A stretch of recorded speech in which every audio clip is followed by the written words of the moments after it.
Sir ఉత్తరప్రదేశ్‌లో ఒక 19 ఏళ్ల కుర్రాడి పైన ఫోక్సో కేసు కింద నమోదు చేయడం జరిగింది సార్. సో, ఇది తట్టుకోలేక వాళ్ళ ఫాదర్ కూడా సూసైడ్ చేసుకొని చనిపోయారు. అసలెందుకు ఈ అబ్బాయి పైన ఫోక్సో కేసు నమోదు చేశారు? మరెందుకు వాళ్ళ ఫాదర్ చనిపోయారు? అంటే పెద్ద ఎత్తున ఈ ఫోక్సో కేసు అనేది దుర్వినియోగం జరుగుతుందని చెప్పేసి కూడా చాలామంది చెప్తూ ఉన్నారు సార్. ఎందుకు మరి దుర్వినియోగం జరుగుతుంది? దీనికి సంబంధించి ఏం ఇన్ఫర్మేషన్? నేను పోక్సో కేసు గురించి చాలా చెప్పాను. పోక్సో అంటే protection of children from sexual offences. ఇది 2012లో వచ్చిన చట్టము. సో ఈ చట్టాన్ని దీన్ని జెండర్ న్యూట్రాలిటీ అంటారనమాట. జెండర్ న్యూట్రల్ యాక్ట్ అని చెప్తారు. జెండర్ న్యూట్రల్ అంటే అబ్బాయి అయినా అమ్మాయి అయినా, అబ్బాయి 18 ఏళ్ళ లోపలుండి ఎవరైనా అబ్బాయితో సెక్సువల్ సంబంధాలు పెట్టుకున్నా, లేకపోతే అబ్బాయిని లైంగికంగా వేధించినా పోక్సో పెట్టచ్చు.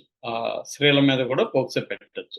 అట్లాగే అమ్మాయిలు 18 ఏళ్ల లోపలుండే అమ్మాయిలతో వాళ్ళ ఇష్టపూర్వకంగా అఫేర్ పెట్టుకున్నా, లేకపోతే వాళ్ళని లైంగికంగా వేధించినా, చేసిన పోక్సో కేసు అనేది పెడతారు. ఈ పోక్సో అనేది ఒక రిగరస్ యాక్ట్ అంటాం. అంటే ఒక ప్రత్యేక చట్టం. దీని కింద మామూలు చట్టాల్లో ఉండే కొన్ని రకాల సౌకర్యాలు కావచ్చు, కొన్ని రకాల హక్కులు కావచ్చు దీంట్లో ఉండవు. అంటే బెయిల్ ఈజీగా రాదు, శిక్షలు ఎక్కువ కఠినంగా ఉంటాయి. మినిమం 10 ఏళ్ళ కంటే శిక్ష తక్కువ ఉండదు. ఇది మరణ శిక్ష వరకు కూడా పడే అవకాశం ఉంది. సో ఇది గత కొన్నేళ్లలో ఈ పోక్సో యాక్ట్ అనేది విపరీతంగా మిస్యూజ్ అవుతుంది.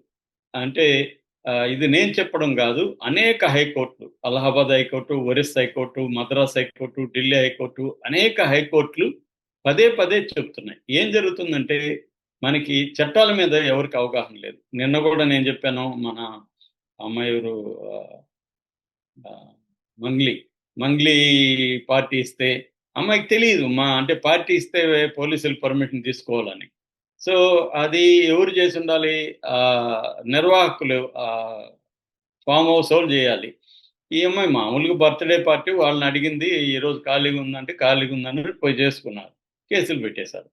సో సౌండ్ పొల్యూషన్ అని పెట్టేశారు. డీజేలు లేకుండా ఇవాళ ఎక్కడ ఫంక్షన్లే ఉండట్లేదు.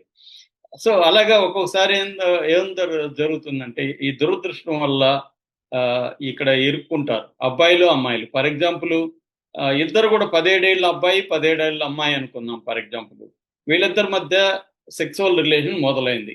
అప్పుడు పోక్సో కేసు ఎవరి మీద పెట్టాలి?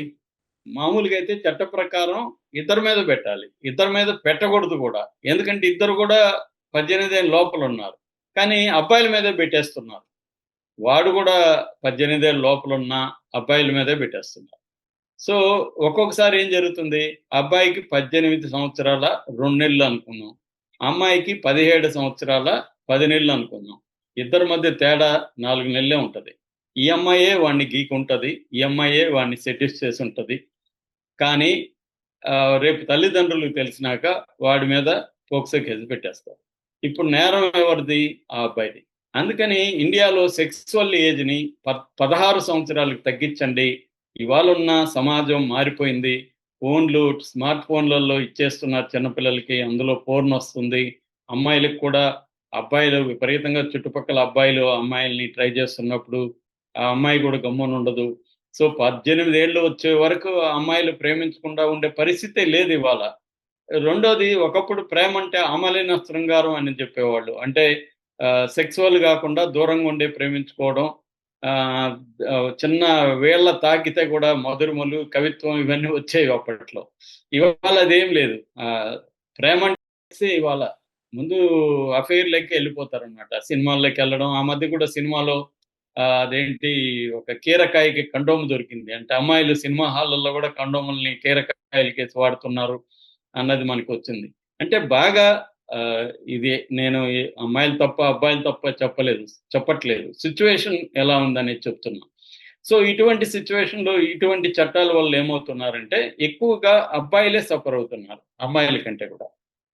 సో దీని మీద కోర్ట్ అనే సినిమా మన నాని ప్రొడ్యూస్ చేశాడు.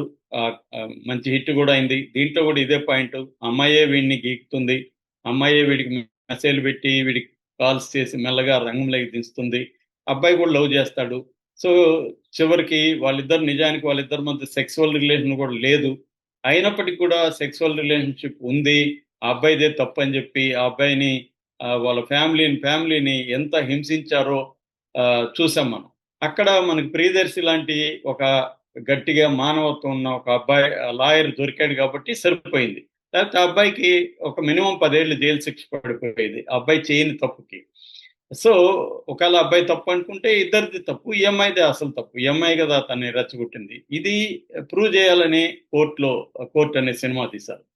నిజానికి ఈ చట్టం తీసుకొని వచ్చిన ఉద్దేశం మంచిదే. ఎందుకంటే చిల్డ్రన్ మీద విపరీతంగా సెక్సువల్ అబ్యూజ్ జరుగుతుంది, లైంగికంగా అత్యాచారాలు పెరిగాయి. కాబట్టి చిల్డ్రన్ ని కాపాడాలని చెప్పి ఉద్దేశం మంచిదే. కానీ సెక్సువల్ ఏజ్ అనేది 18 పెట్టడం పట్ల కోర్టులే అభ్యంతరం వ్యక్తం చేస్తున్నాయి. 16 ఏళ్ళకి తగ్గించమని చెప్తున్నాయి. ఎందుకంటే ఇవాళ చిన్నప్పుడే గ్రోత్ కానీ వాళ్ళకి ఎక్స్పోజర్ కానీ ఇవన్నీ వచ్చేసాయి. సో 18 ఏళ్ల వరకు ఎవరు ఉండట్లేదు, 16 ఏళ్లకే వీళ్ళు సెడ్యూషన్ మొదలు పెడుతున్నారు. నిన్న కూడా అనంతపురంలో ఒక అమ్మాయి చనిపోయింది కదా, ఆ అమ్మాయి కూడా 4 ఏళ్ళుగా, అమ్మాయికి వయసు ఎంత 17, అమ్మాయికి 4 ఏళ్ల ముందు నుంచే ఒక అబ్బాయితో పేరు పెట్టుకుంది.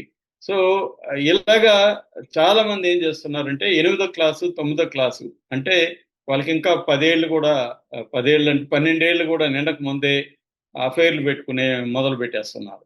సో ఇక్కడ భలే ఇలాంటిది ఇప్పుడు కొత్తగా ఒక సంఘటన జరిగింది. ఇది ఇంకా దురదృష్టకరమైన సంఘటన. ఉత్తరప్రదేశ్లో కౌసాంబి అనే ఒక టౌన్ ఉంది. అందులో రాంబాబు తివారీ అనే ఒక 50 ఏళ్ల వ్యక్తి ఉన్నాడు. వాళ్ళ కొడుకు దన్ను అంటారు, అతని పేరు సిద్ధార్థ తివారీ, అందరూ దన్ను అని పిలుస్తారు. ఆ అబ్బాయి ఏదో ఒక చిన్న అమ్మాయి, 8 ఏళ్ల అమ్మాయి, ఏదో పక్కింటి అమ్మాయి ఏదో గొడవ చేస్తే అబ్బాయి చెంపదెబ్బ కొట్టాడు ఆ అమ్మాయిని. ఆ అమ్మాయి గొడవ చేస్తుందనో ఏదో, దాంతో ఆ అమ్మాయి ఏడుస్తూ వాళ్ళ ఇంటికి పోయి చెప్పింది. వాళ్ళు ఏం చేశారు, పోలీస్ స్టేషన్కి వెళ్ళి మా అమ్మాయిని సెక్సువల్ గా అబ్యూజ్ చేశాడని చెప్పారు. పోలీసులు ఇమీడియట్ గా దీని మీద డీటెయిల్ గా విచారణ జరపకుండా ఇతని మీద పోక్సో కేసు పెట్టేశారు ఈ అబ్బాయి మీద. దాని మీద అది పెద్ద ఎత్తున అయిపోయి ప్రభుత్వం రంగంలోకి దిగి ఒక సిట్ కూడా దాని మీద పెట్టింది. ఆ సిట్ వాళ్ళు కూడా దీన్ని సీరియస్ గా పరిశీలించకుండా ఈ అబ్బాయి మీద పోక్సో కేసు పెట్టేశారు. ఈ పోక్సో కేసుని ఎప్పుడు పెట్టారు, మే 28వ తేదీన ఇదంతా జరిగింది. దాంతో వాళ్ళ నాన్న ఆ ఊర్లో అందరికి తెలిసిపోవడం, పేపర్లలో యూట్యూబ్ ఛానళ్లలో వచ్చేయడం, ఇతను ఒక 8 ఏళ్ల అమ్మాయిని చేసిన సిద్ధార్థ తివారీ అని యూట్యూబ్ ఛానల్ అంతా వీడి ఫోటోలు పెట్టేసి భయంకరంగా రావడం, వీళ్ళ ఇంటికి వచ్చి వీళ్ళ అమ్మతో మీ ఫీలింగ్స్ ఏంటి, మీ అబ్బాయి ఇలా చేస్తారు కదా, ఇవన్నీ తట్టుకోలేక వాళ్ళ నాన్న ఆత్మహత్య చేసుకుని చనిపోయాడు. అయితే చనిపోయిన తర్వాత అంటే ఆయన జూన్లో మొన్న ఆత్మహత్య చేసుకున్న తర్వాత ఒక ట్విస్ట్ జరిగింది. అదేంటంటే మ్యాజిస్ట్రేట్ కోర్టులోకి కేసు వెళ్ళినప్పుడు మ్యాజిస్ట్రేట్ కోర్టులో ఈ అబ్బాయి తరపున ఆర్గ్యూ చేస్తున్న ఒక ప్రియదర్శి లాంటి ఒక డిఫెన్స్ అడ్వకేట్ నిరూపించాడు ఇది. అంటే సీసీటీవీ ఫుటేజ్లు, సాక్ష్యాలని వీళ్ళంతా తీసుకెళ్లి ఆ అబ్బాయి చెంపదెబ్బ కొట్టాడు తప్ప ఆ అమ్మాయిని లైంగికంగా ఏ రకంగా వేధించలేదు అనేది అతను నిరూపించిన తర్వాత కోర్టు ఎఫ్ఐఆర్లో నుంచి పోక్సో తీసేసింది. ఓన్లీ ఆ అమ్మాయిని కొట్టిన దాని మీద మాత్రమే కేసు పెట్టండి, దానికి కూడా బెయిల్ ఇవ్వాలండి, బెయిల్ ఇవ్వచ్చు అని చెప్పి ఇచ్చింది. సో ఇదంతా బాగానే ఉంది, కానీ వాళ్ళ నాన్న చనిపోయాడు.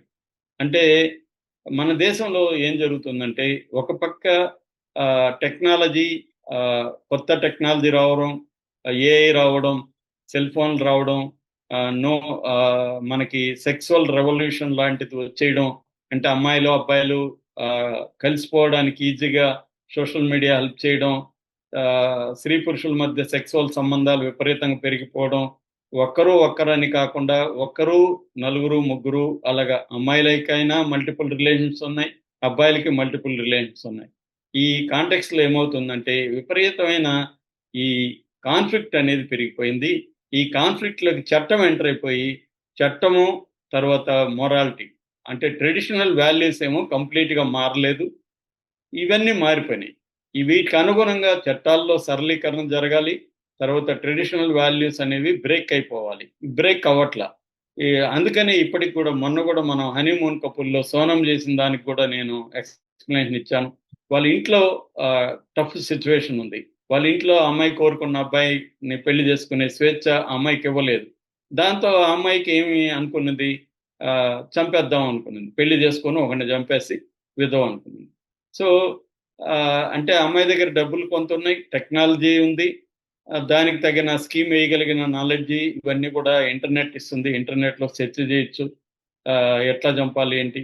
ఇవి జరుగుతున్నాయన్నమాట. లేటెస్ట్‌గా ఇప్పుడు పోక్సో కేస్ కూడా అదే. మనకు తెలుసు ఇటువంటి ప్రత్యేక చట్టాల్ని ప్రభుత్వాలే దుర్వినియోగం చేస్తున్నాయి. పోలీసులు దుర్వినియోగం చేస్తున్నారు. దీని మీద సీరియస్‌గా ఆలోచించాల్సిన అవసరం ఉంది. ఎస్సీ, ఎస్టీ యాక్ట్ కూడా ఇలాగే అది మంచి ఉద్దేశంతో తీసుకొచ్చింది. కానీ అప్పర్ కాస్ట్ ప్రభుత్వాలే. అంటే ఇప్పుడు తెలుగుదేశం కొమ్మినేని మీద లేటెస్ట్‌గా ఎస్సీ యాక్ట్ పెడితే ఎస్సీ, ఎస్టీ కోర్టే మందలించి డీఎస్పీకి, ఎస్పీకి మెమో జారీ చేసింది. అంటే కావాలనే వీళ్ళు మిస్‌యూజ్ చేస్తున్నారు ఈ చట్టాన్ని.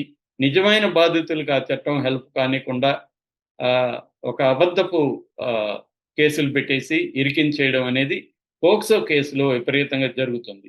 మరి దీని పర్యవసనాలైతే ఆహ్, ఇలా ఉంటున్నాయి. ఇప్పుడు అభం శుభం తెలియని ఒక తండ్రి తన కొడుకు పోక్సో కేసులో ఇరుక్కున్నాడని చనిపోయాడు. చనిపోయిన తర్వాత ఆహ్, అతని మీద కేసు కొట్టేశారు. ఇంతకంటే దారుణం ఆహ్, వేరే ఉండదు. Thank you so much.